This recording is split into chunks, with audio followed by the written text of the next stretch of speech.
Dios les bendiga a todos, qué bueno que ya podemos empezar las clases nuevamente y le vamos a dar paso ya al pastor Walter, así que pastor Walter, en sus manos estamos, Dios los bendiga. Muchas gracias, Alberto. Una alegría poder reencontrarnos después de todos estos meses, con la expectativa de dedicar un tiempo para estudiar este tema tan apasionante como es la bibliología y la síntesis bíblica. Espero, Alberto, que me hayas dado autoridad luego para Sí, compartir la pantalla como ya, siempre, ¿no? ya es anfitrión de la reunión, sí. Exacto, vale, vale, muy bien, muy bien. Muy bien, hermanos, pues entonces vamos a pedir la bendición del Señor, buscando su rostro en oración. Amado Padre, queremos darte gracias por esta oportunidad que tenemos esta tarde para algunos, noche para otros, pero unidos en un mismo sentir, en un anhelo, en un hambre, una sed en nuestro corazón, ese, ese agua que brota de tu palabra, Señor, para saciar nuestras vidas. Abre nuestros ojos, Señor, como pide el salmista. Abre mis ojos, Señor, y miraré las maravillas de tu ley. Nos encomendamos en tus manos, buscando el auxilio del Espíritu Santo, y que tu nombre sea glorificado, Señor, no solo esta noche, sino también a lo largo de todos estos meses en los que vamos a estar indagando en tu palabra, en la bibliología, en cada libro de la Biblia, buscando, Señor, en ella tu luz y la sabiduría de lo alto. Nos ponemos en tus manos de amor, agradecidos, en el nombre del Señor Jesucristo. Amén. Bueno, hermanos, pues uno de los desafíos que el Señor puso delante de mi vida, de mi ministerio este año, fue enseñar bibliología en un instituto bíblico en Argentina, cosa que pude hacer los primeros 15 días del mes de junio. Allí estuve impartiendo esta materia frente a 150 alumnos y la verdad que fue de mucha bendición para mí retomar un tema que he profundizado y compartido a lo largo de mi ministerio pastoral en muchas ocasiones, pero que por cosas propias del ministerio hacía ya casi 10 o 12 años que no había vuelto a enseñar. Por lo tanto, fue retomar un tema y en medio de todas esas idas y venidas, viajes, estudios y tal, hablando con el pastor Manuel Sierra, él me propuso el poder compartir este tema, e incluso yo también le sugerí que era un poco mi anhelo, ya que estaba estudiando este tema tan especial, y él me sugirió también que sería interesante también dar una síntesis bíblica. De ahí es que han surgido los dos manuales que espero os hayan enviado en PDF, son dos manuales diferentes, uno de bibliología concretamente, que es el primero en el que nos vamos a centrar hoy, y al final de la clase, si el tiempo lo permite, entraremos también en síntesis bíblica. Es una propuesta que no sé si la vamos a conseguir, es decir, son muy largos los temas, yo he tratado de comprimirlos bastante. He estado tratando de hacerlos más didácticos, más fáciles de entender, pero claro, son temas amplios. El de hoy, sobre todo, es un tema muy técnico y no tiene nada que ver con la dinámica de los estudios que hemos hecho, como fue Primera Tesalonicenses o las cartas de la prisión, que fueron las que estuvimos mirando allí los meses anteriores. Esto es diferente.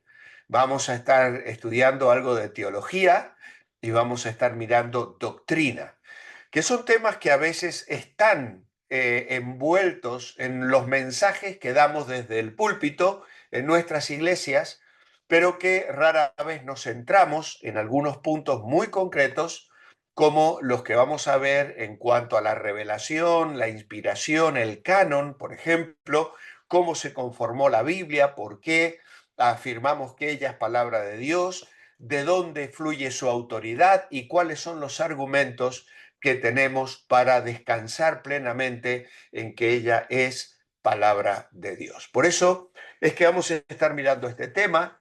Este esta primera clase de hoy, de este lunes 30 de septiembre, es un poco una introducción y una prueba.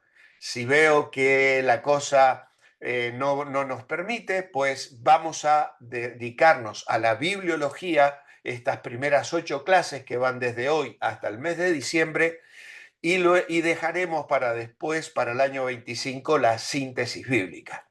Si vemos que va la cosa fluida y que podéis ir rellenando y el tiempo da, pues si podemos mirar síntesis bíblica, 3 libros cada lunes como me propongo hacer, mejor que mejor. Pero vamos a intentar tomarlo con cautela, porque tampoco pretendo ir tan rápido, tan rápido, tan rápido, que luego recibís un montón de información y quedáis un poco más bien confundidos más que aclarados en este tema tan importante, ¿vale?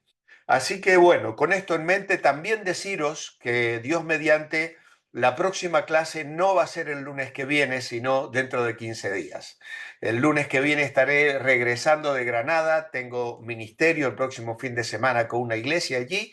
También estaré dando algo de bibliología todo el sábado, luego con la iglesia estaré compartiendo algo sobre el Evangelio de Marcos y el lunes estaré regresando, entonces no podremos tener la clase por la noche. Así que ya vais a tener un paréntesis allí. Pero luego sí espero en octubre que podamos tomar un ritmo más continuo. Muy bien, voy a compartir entonces la pantalla como solemos hacer siempre. Y entonces vamos al PowerPoint, donde tenemos la presentación a nuestra lección número 1. Es importante, por favor, que mantengáis todos los micrófonos cerrados para ayudar y no distraer, por supuesto, en la exposición.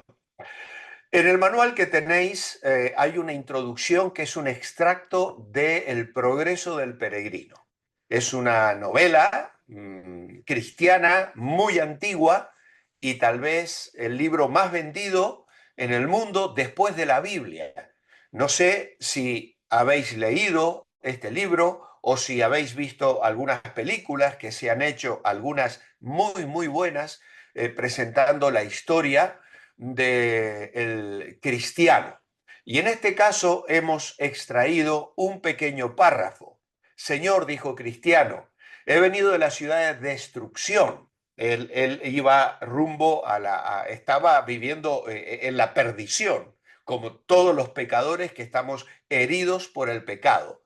Y desde la ciudad de destrucción, Cristiano se encamina al monte de Sión.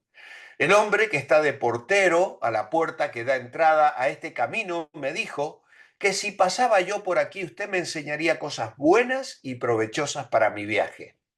No fue coincidencia que Bunyan, que es el autor del Peregrino, viera en su sueño literario a Cristiano pasando o debiendo pasar por casa de intérprete.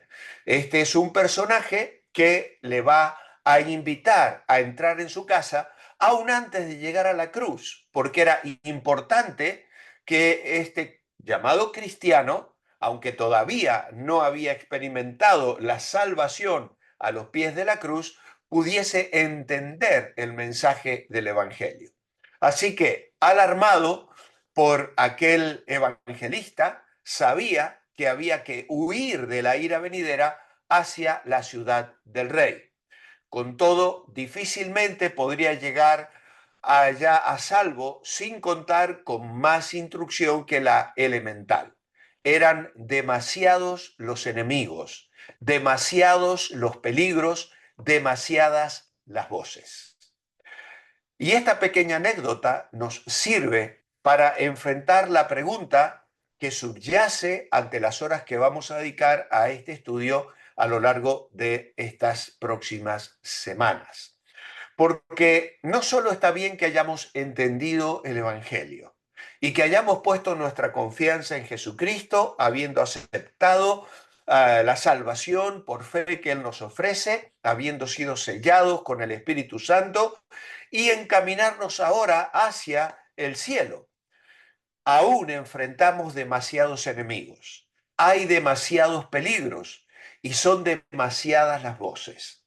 Hay herejías, hay propuestas, hay filosofías, hay falsas doctrinas y los creyentes tenemos que estar preparados para enfrentarlas. Por eso, la pregunta que nos hacemos es la siguiente: ¿realmente importa instruirnos más profundamente en las verdades básicas del Evangelio?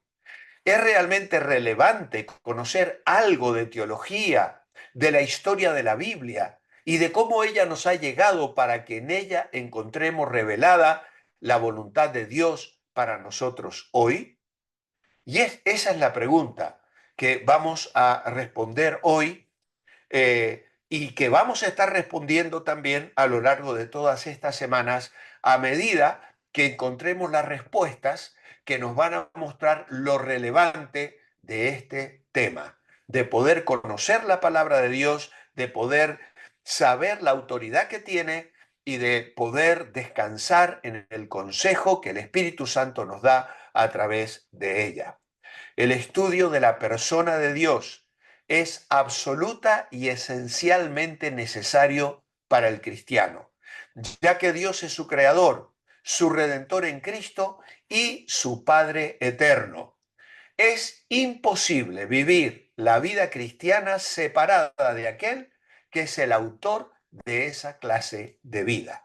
Y por supuesto, conocer a Dios, conocer su persona, no es algo místico, no es algo que solo vamos a experimentar en momentos de devocional, de oración, de alabanza y de adoración, que nos alimentan y que disfrutamos enormemente.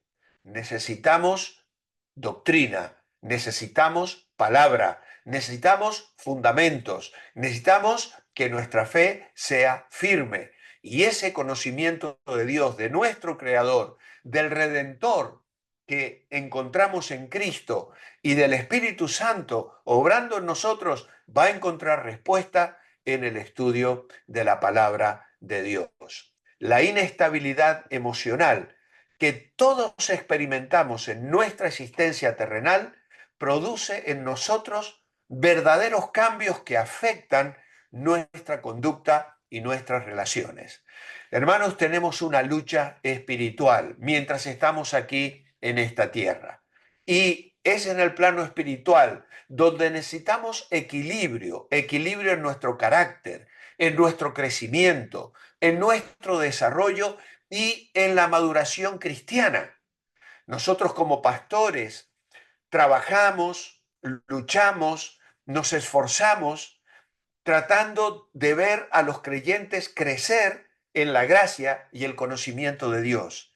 Sin embargo, a veces nos asombra ver a cristianos negando la fe, desoyendo el consejo bíblico, optando por la desobediencia. De hecho, en mi devocional de hoy he tenido que hablar de un pasaje de Jeremías donde Dios le dice al pueblo y le dice a Jeremías: no clames por este pueblo, porque cuando ellos clamen, no los voy a oír, por cuanto les hablé, les envié profetas, les llamé la atención y no me escucharon, pues cuando clamen a mí, no los voy a escuchar. Y eso es un mensaje duro, claro que es duro, porque necesitamos conocer a Dios y responder a su voluntad. Y no ya solo como salvador personal, sino avanzando más hacia la meta como padre y como amigo. El conocimiento de la persona, del carácter, del pensamiento y la voluntad de Dios debería ser la principal ocupación y preocupación del creyente. Carlos Spurgeon decía: alguien ha dicho que el estudio apropiado de la humanidad es el hombre. No voy a negar ese concepto, pero pienso que es igualmente cierto que el estudio apropiado para los elegidos de Dios es Dios mismo.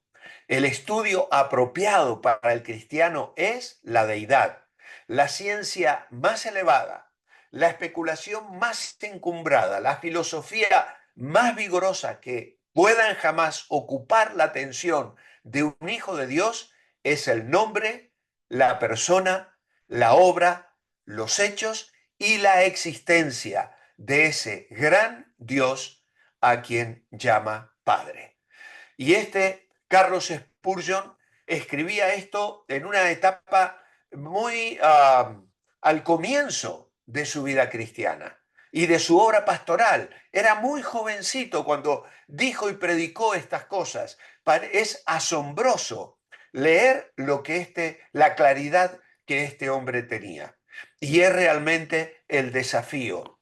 Packer dijo en su libro Hacia el conocimiento de Dios, que ya os lo he recomendado en otras ocasiones y espero que alguno de vosotros hayáis tomado nota y hayáis adquirido este libro que es maravilloso.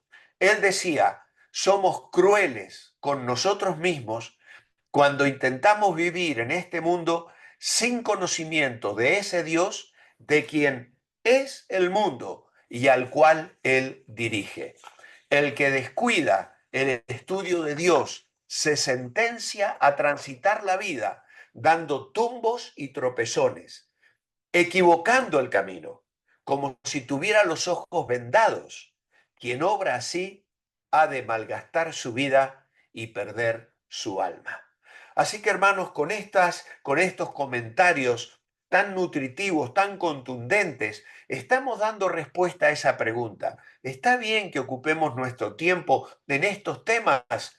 Claro que está bien. Necesitamos conocer a Dios, necesitamos conocer su palabra. Si no lo hacemos, tropezaremos, equivocaremos el camino y viviremos como si tuviéramos los ojos vendados. ¿Recordáis el Salmo 119? Decía el salmista, extranjero soy yo en la tierra, tu palabra es mi guía. O en otra traducción decía, tu palabra es el mapa. O podríamos traducir, tu palabra es el GPS, el GPS.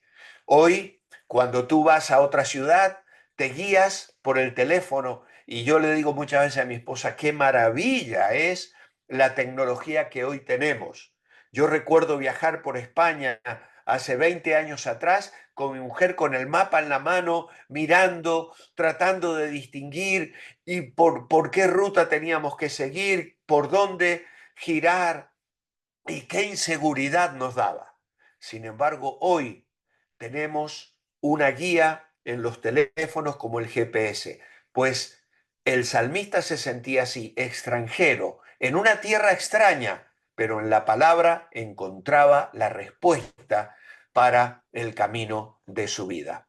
Tenemos la cita de otro teólogo que dijo en cierta oportunidad, la teología es la columna vertebral.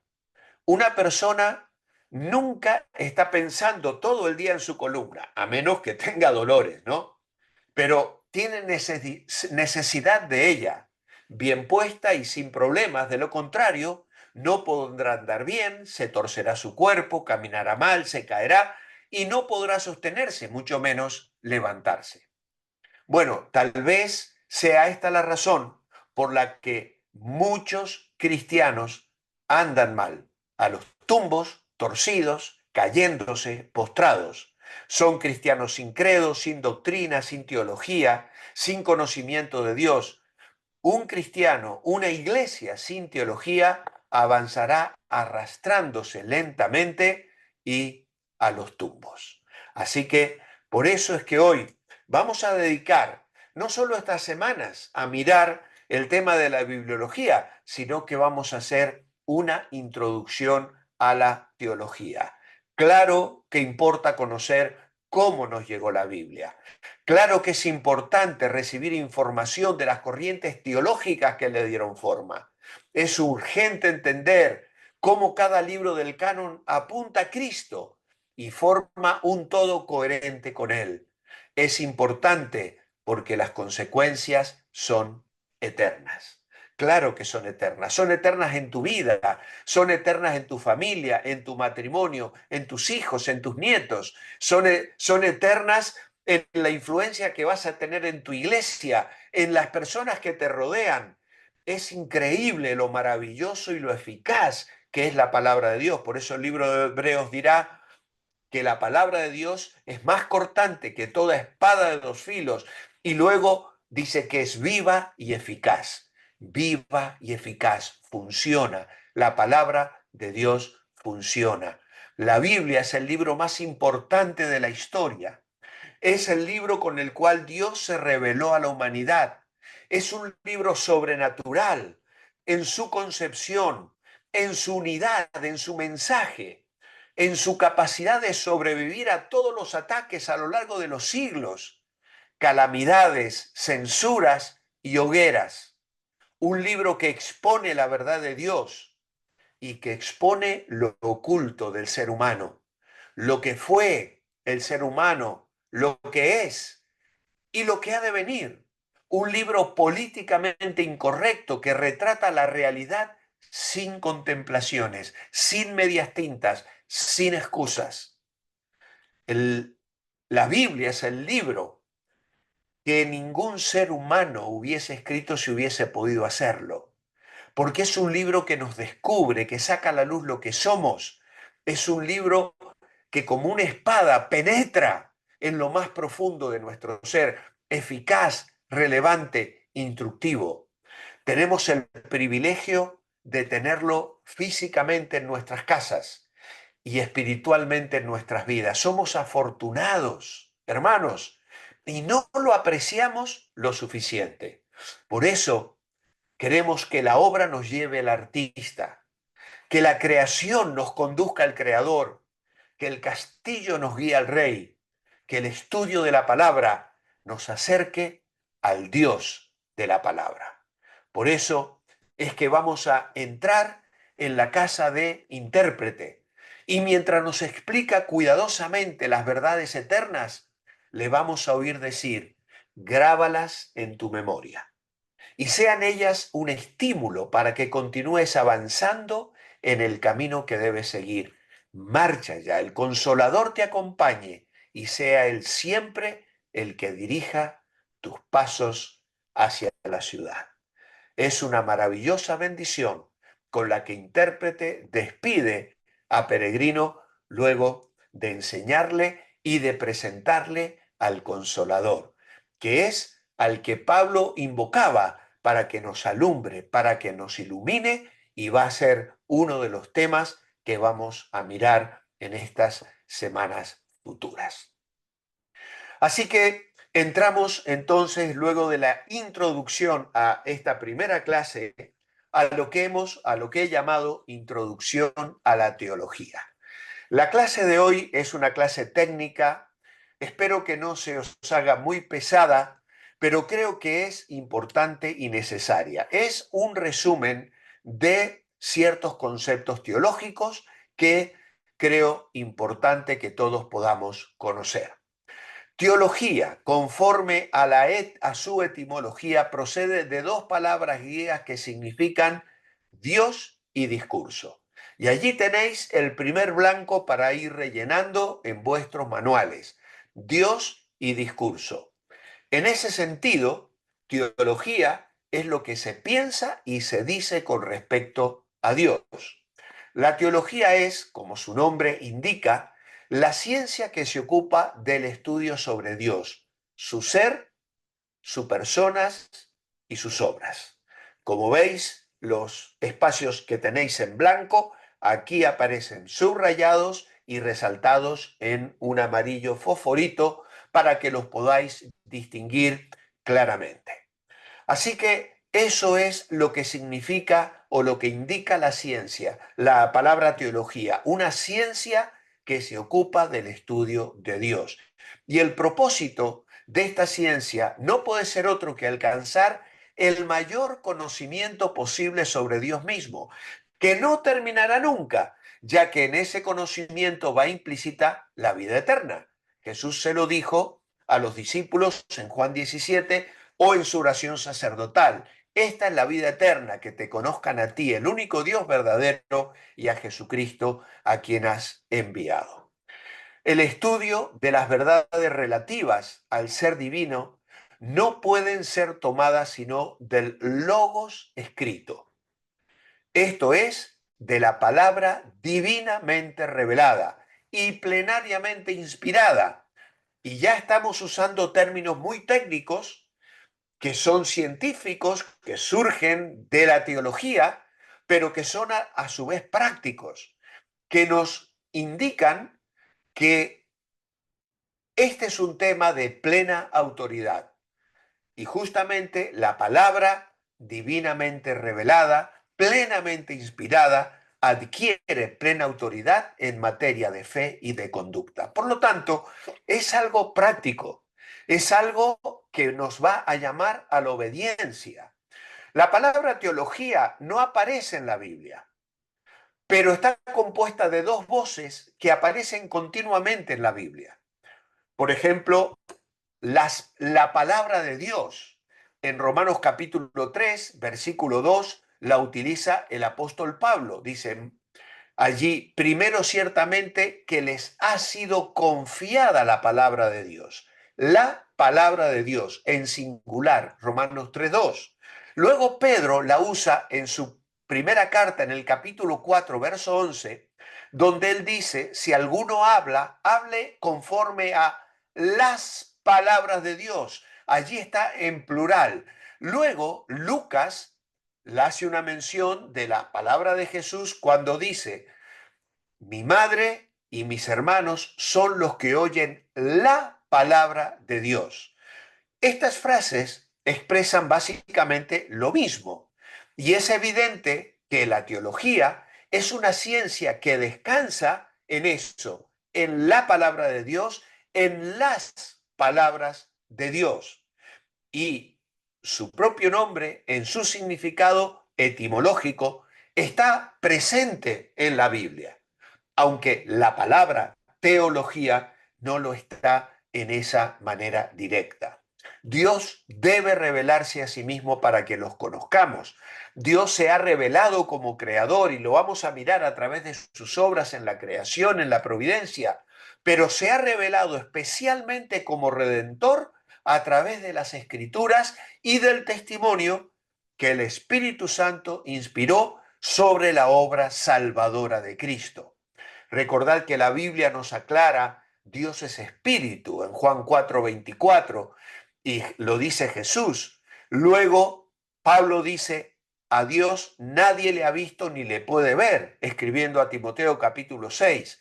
Por lo tanto, el conocimiento de Dios procede de su propia revelación. La principal fuente de revelación para el conocimiento de Dios es la palabra. Yo, antes de salir de Argentina, tuvimos con mi esposa una entrevista con una mujer que nos quería convencer de que ella recibía mensajes angélicos.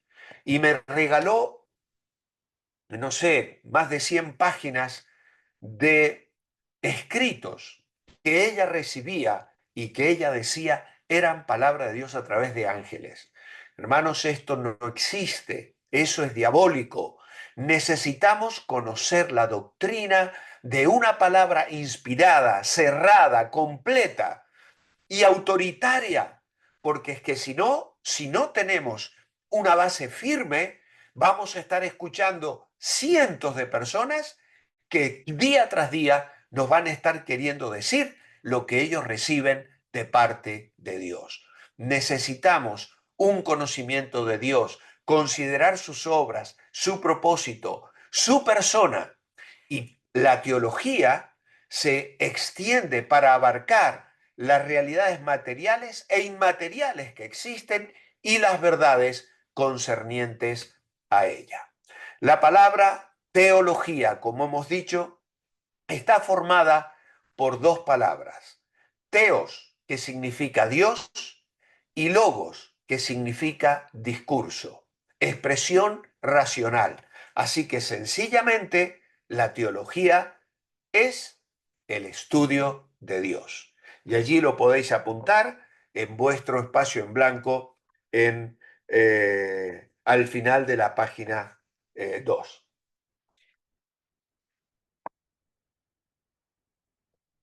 En la página siguiente página 3, para que nadie se pierda en el apunte que os he compartido, inicia la página con la definición de un teólogo también llamado Erickson.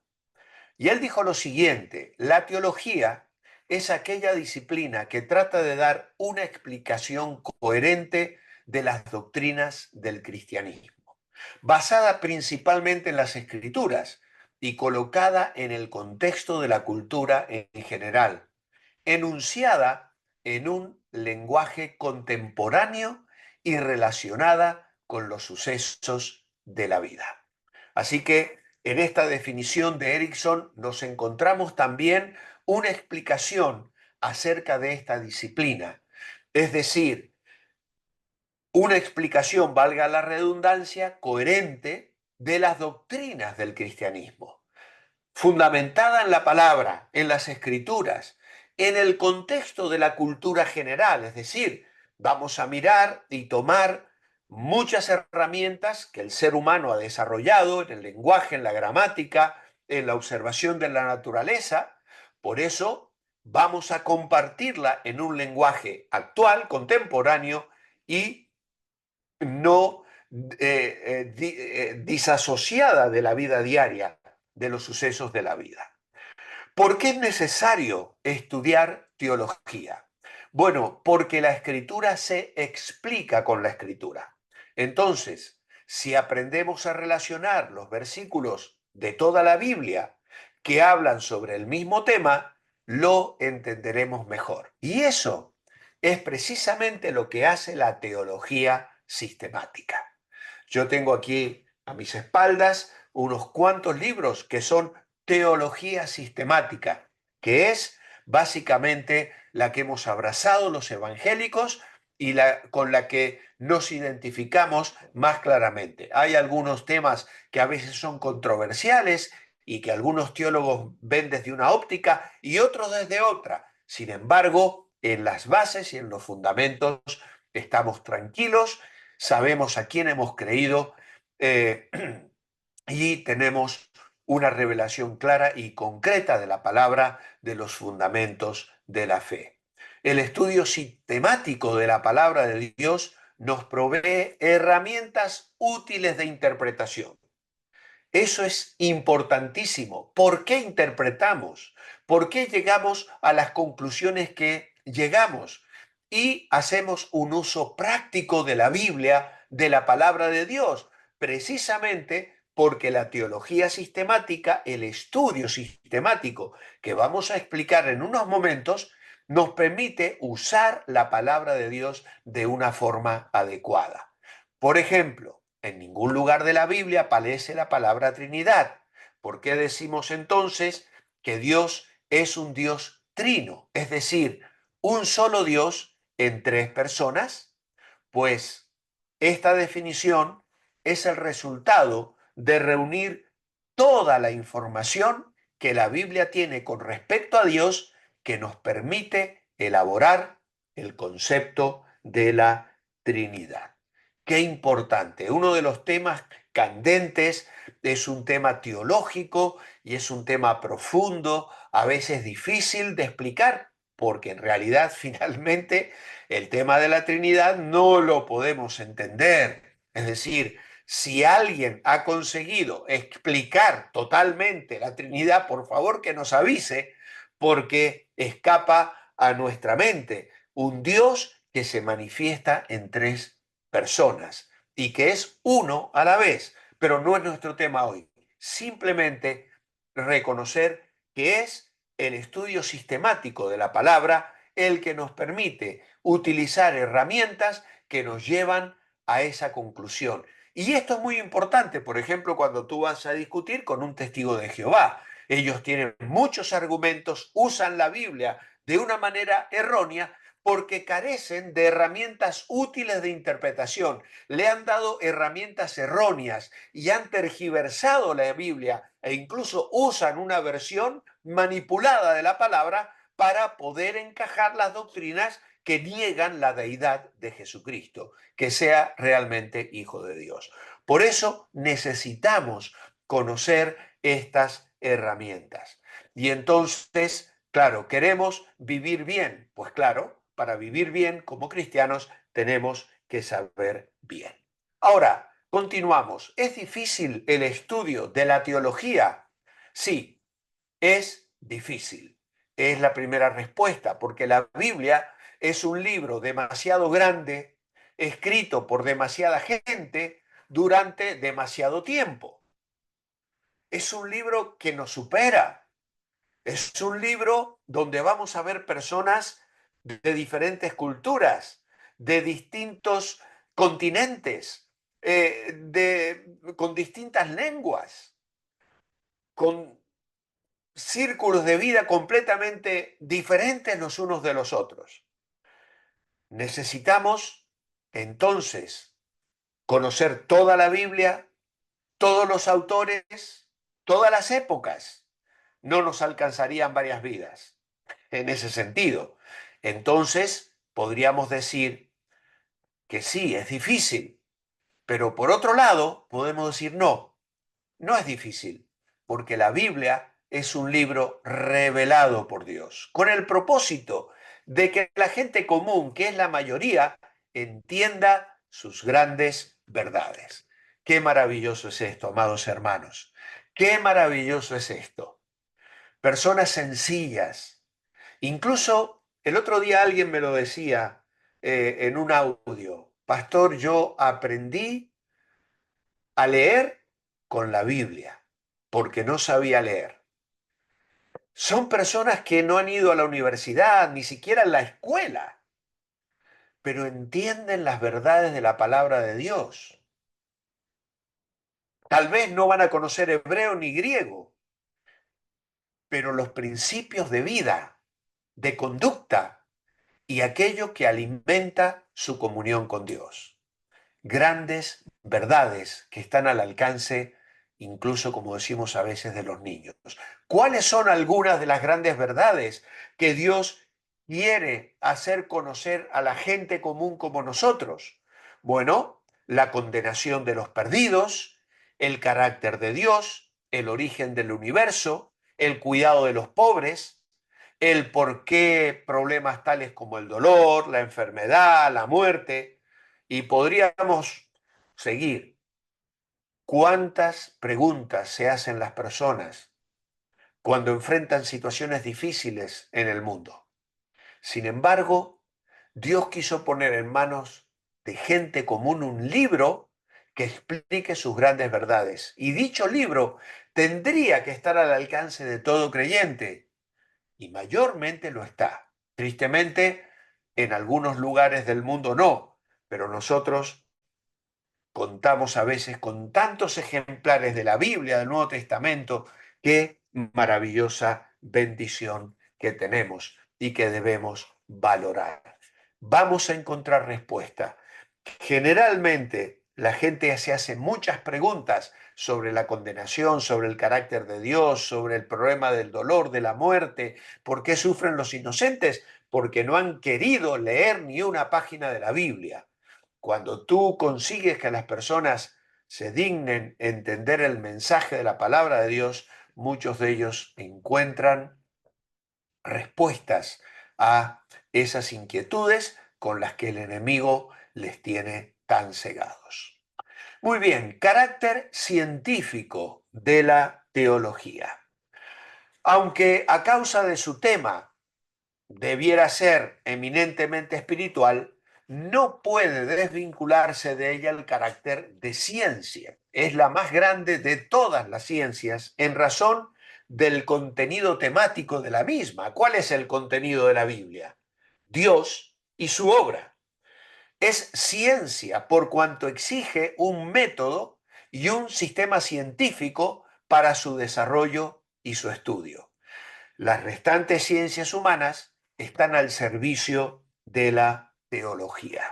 Y de hecho vamos a ver cómo se toman muchas fuentes que están al alcance en las universidades, en fin, para que nosotros podamos desarrollar un sistema de aprendizaje y de estudio. Por ejemplo, la lingüística, tanto moderna como antigua, es fundamental para el estudio teológico. especialmente necesario el conocimiento de idiomas bíblicos. Realmente hoy contamos con tantos materiales que casi no es necesario aprender el griego de la época de Pablo ni el hebreo de la época de Jesús o del Antiguo Testamento. Obviamente que es una bendición quienes lo pueden hablar. Por ejemplo, el pastor Sierra, aprendemos de él muchísimo, cuántas cosas nos enseña al conocer el hebreo. ¿Por qué? Porque es un lenguaje tan rico, tan lleno de contenido, que, que Dios lo ha usado para comunicar su voluntad, para revelarnos su carácter, para mostrarnos su persona, y esto es maravilloso. La lingüística, la geografía necesaria para la precisión de los lugares en donde se van a desarrollar los acontecimientos bíblicos antropológicos. Luego también la historia, que permite un análisis contextualizado del desarrollo de la humanidad conforme al programa de Dios para las edades. También la antropología, que complementa y permite, bajo el control bíblico, claro, la expresión científica de las verdades esenciales sobre el hombre. La antropología es la ciencia que estudia al ser humano, antropo, ¿eh? Logía es estudio, es palabra del ser humano. Y esto es importantísimo, pero no solo es un aspecto sociológico o psicológico o filosófico, es una expresión científica que nos ayuda enormemente para entender la palabra de Dios y lo que Dios quiere de nosotros, y la filosofía que permite la expresión razonada de verdades que la Biblia establece, poniendo la lógica del pensamiento al servicio de la revelación. Como ciencia, tiene un desarrollo continuado. Lo tenéis allí en la mitad de la página número 4. Ahora bien, hay varias teologías y aquí voy a hacer una mención muy ligera porque es que si no tendríamos que estar, no sé, 2 o 3 horas nada más que hablando de este tema. Pero la teología puede dividirse y definirse de múltiples formas conforme al criterio científico que se aplique. Una primera división podría establecerse, por ejemplo, con la teología natural. ¿Cuál es la teología natural?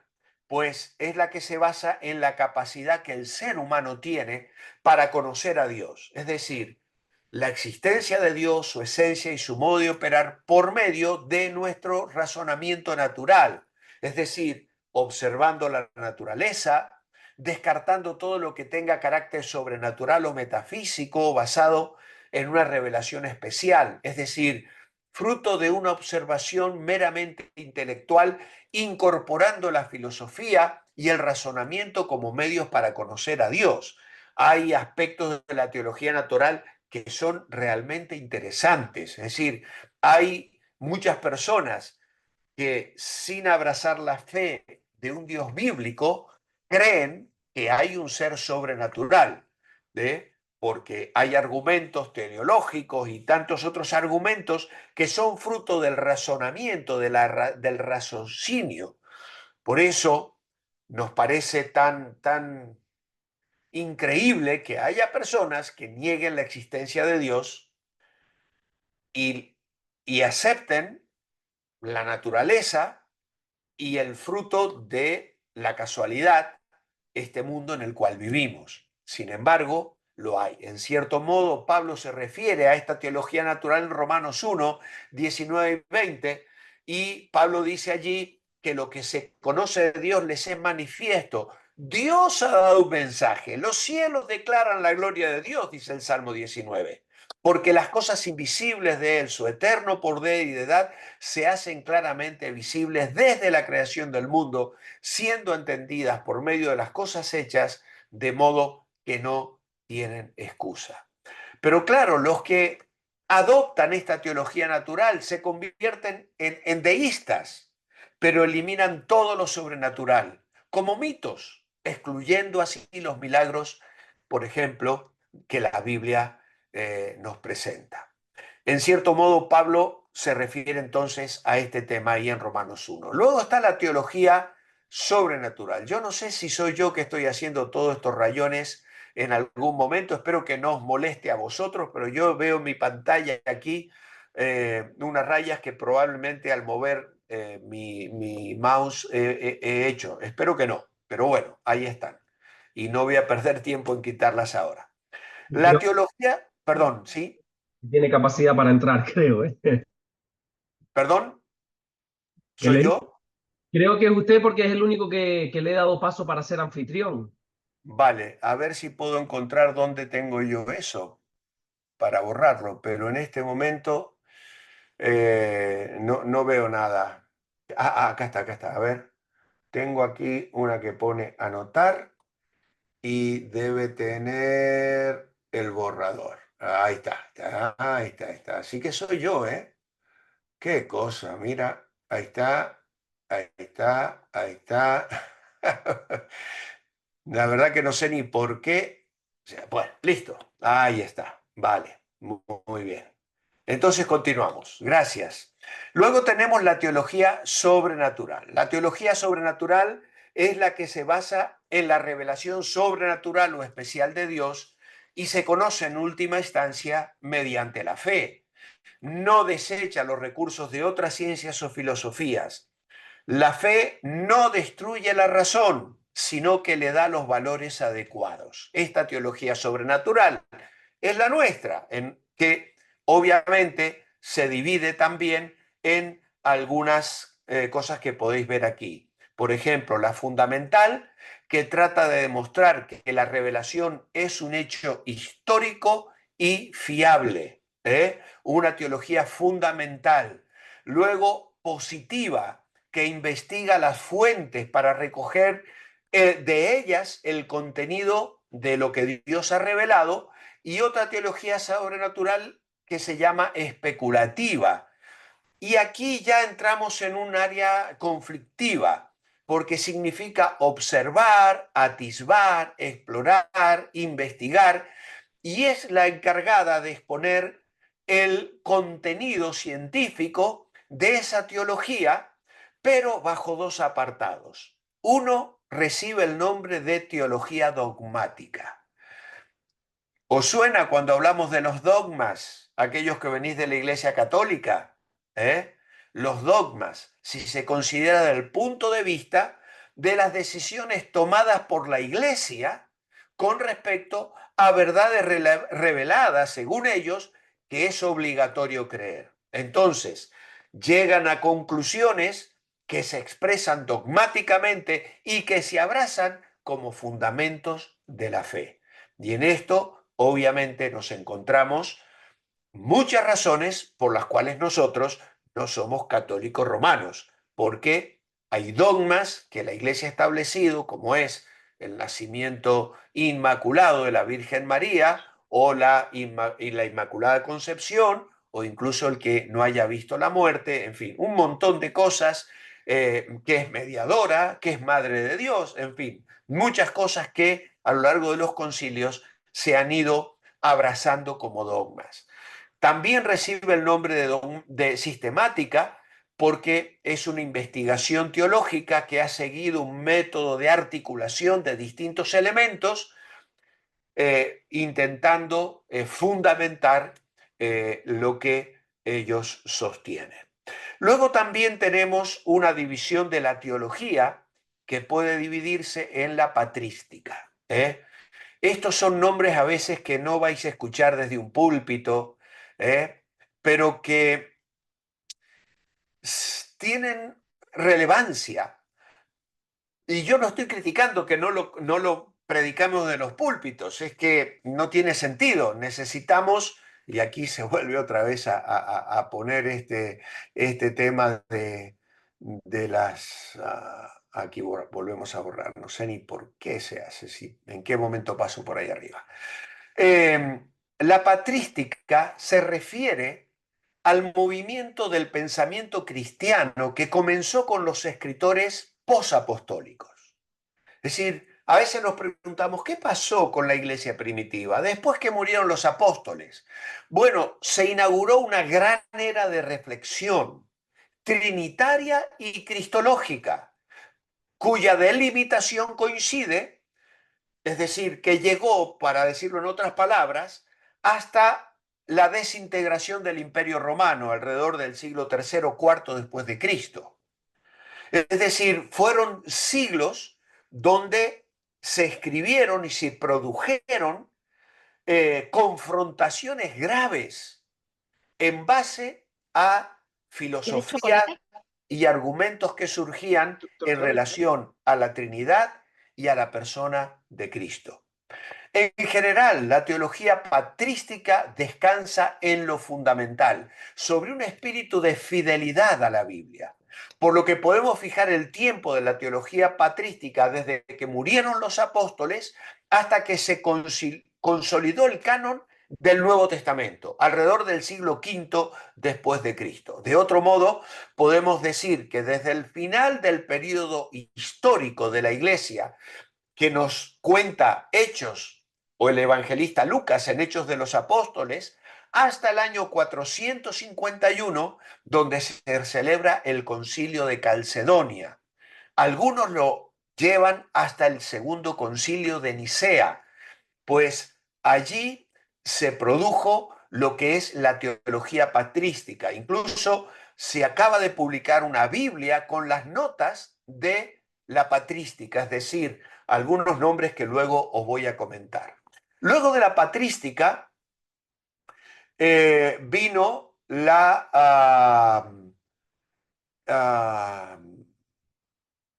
teología escolástica, otro nombre extraño, pero siguió a la patrística. Es decir, se produjo una división entre el Oriente y el Occidente y un declive en la investigación bíblica. Se incorporaron después del siglo V ideas antropológicas, es decir, ideas acerca del ser humano y filosóficas, perdón, que abrieron la puerta a divisiones religiosas. Y la teología, en esa época de la Edad Media, produjo realmente enfrentamientos muy serios. Surge lo que se llamó el escolasticismo, que fue un intento deliberado de una síntesis de la filosofía, de teología bíblica, donde se pretendían sustentar los dogmas que se habían estado creando y que produjeron enfrentamientos. Hubo grandes teólogos escolásticos, uno de ellos llamado Abelardo, que mm, tuvo un movimiento racionalista, es decir, negando muchos aspectos de la fe, negando los milagros de Cristo, negando las resurrecciones, incluso la de Cristo.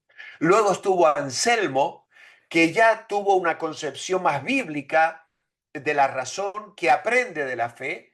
Y finalmente Tomás de Aquino, que también es una persona de trasfondo católico, pero que también produjo muchos escritos que alimentaron la fe que vendría luego más tarde en la Reforma.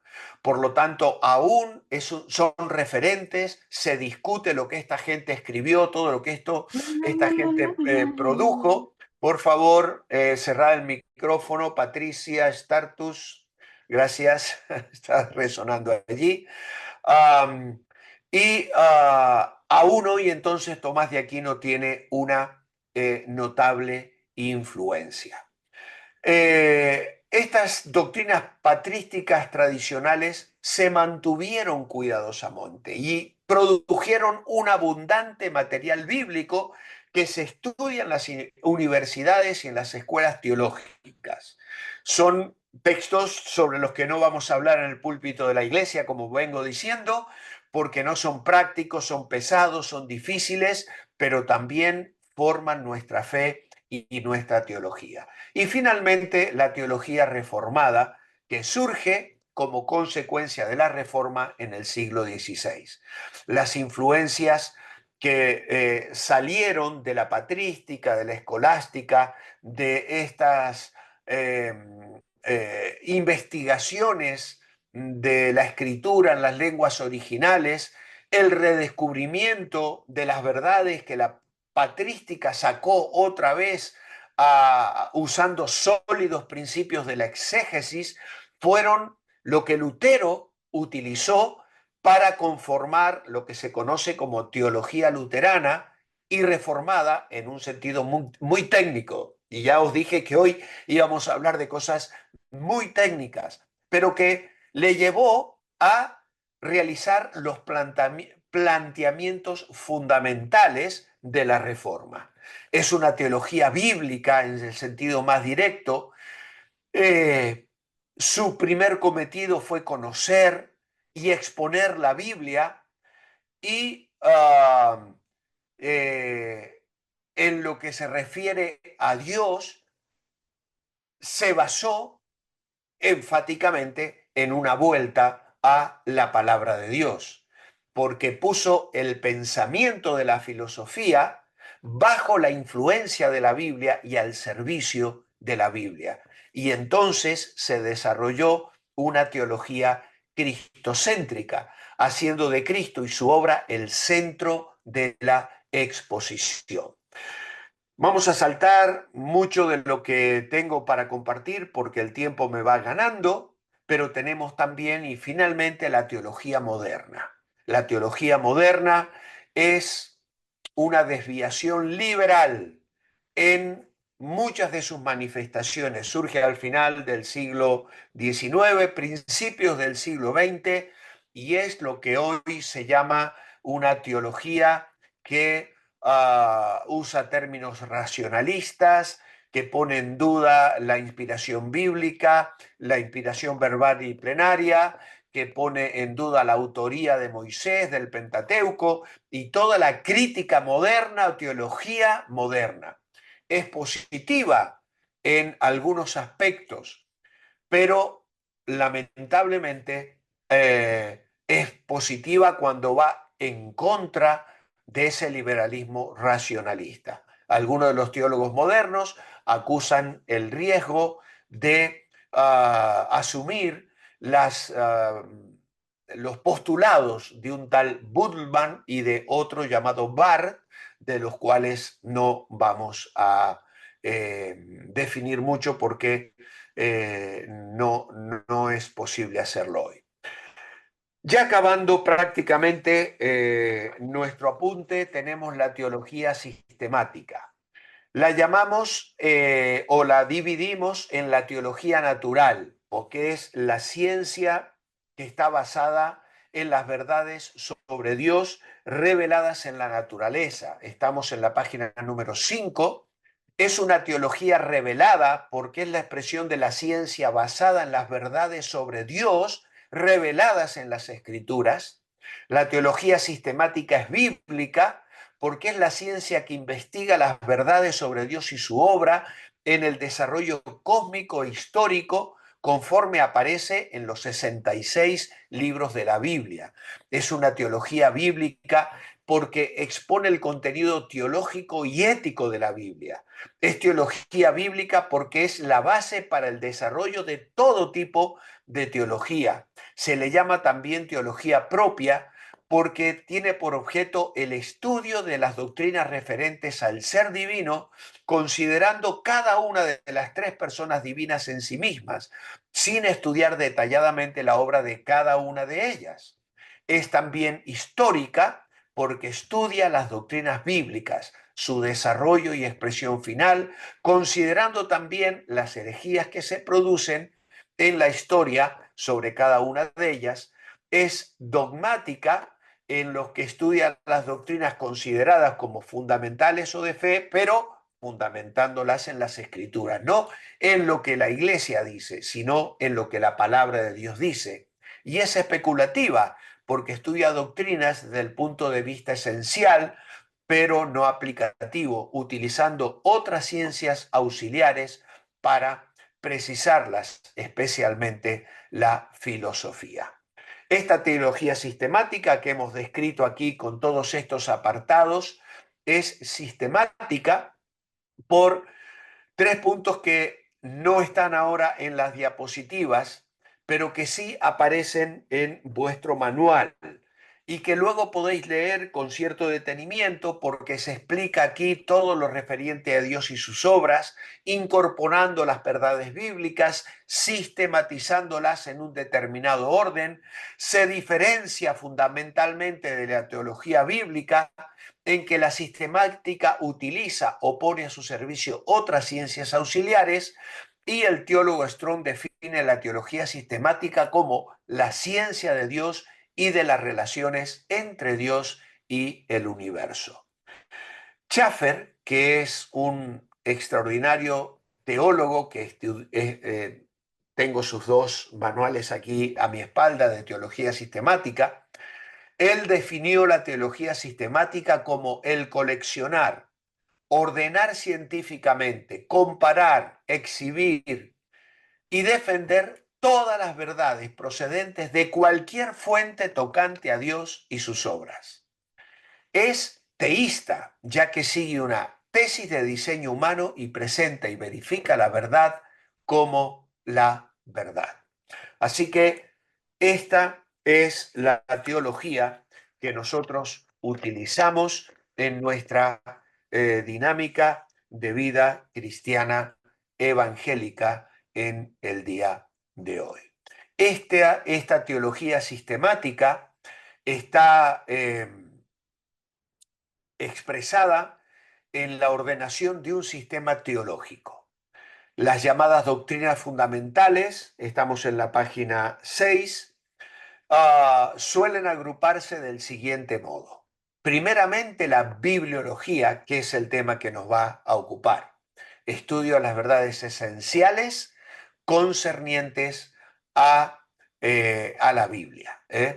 Luego tenemos la teología propia. La teología propia es la consideración de las verdades que tienen que ver con Dios, con su ser, con el Padre, el Hijo y el Espíritu Santo, aparte de sus obras, es decir, las personas de el Padre, el Hijo y el Espíritu Santo. Luego tenemos la cristología, que es la expresión de las verdades bíblicas sobre la persona y obra exclusivamente del Señor Jesucristo, y la neumatología, que son los detalles de las verdades sobre la persona y la obra del Espíritu Santo. Realmente es apasionante cuando nos sentamos en alguno de estos puntos, porque hay tanto para recorrer en la Escritura. Es tan amplia la palabra de Dios, es tan hermosa, que el creyente, cuando estudia teología, encuentra los fundamentos de su fe expresados en una forma verdaderamente extraordinaria. Continuamos con la angelología, que es un detalle sobre las verdades de los ángeles, tanto los caídos como los no caídos. Angelología. Luego tenemos la antropología, que es la expresión de las verdades concernientes al hombre. Algo ya dije de esto, por eso no me detengo mucho. Antropología. La soteriología tiene que ver con todo lo que es la salvación. Soter es precisamente la palabra griega salud o salvación. Luego, eclesiología, que es la expresión de las verdades tocantes a la iglesia. Y otro tema apasionante, pero del cual podemos tener muchas opiniones diferentes, es la escatología. Como sabéis, la escatología puede tener muchos puntos de vista diferentes, pero generalmente no son asuntos fundamentales que nos impidan tener comunión los unos con los otros, aunque algunos esperen al Señor antes de la tribulación, otros en medio de la tribulación y otros después de la gran tribulación. Tenéis una conclusión allí.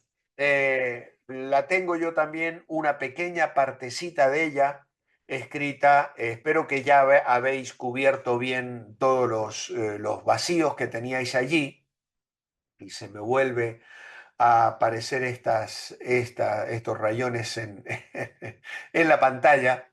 Pero como he dicho, con la contemplación de la divinidad hay algo extraordinariamente beneficioso para la mente. Es un tema tan vasto que todos nuestros pensamientos se pierden en su inmensidad, tan profundo que nuestro orgullo se hunde en su infinitud. Cuando se trata de otros temas podemos abarcarlos, enfrentarlos, sentimos una especie de autosatisfacción al encararlos y podemos seguir nuestro camino con el pensamiento de que he aquí que soy sabio.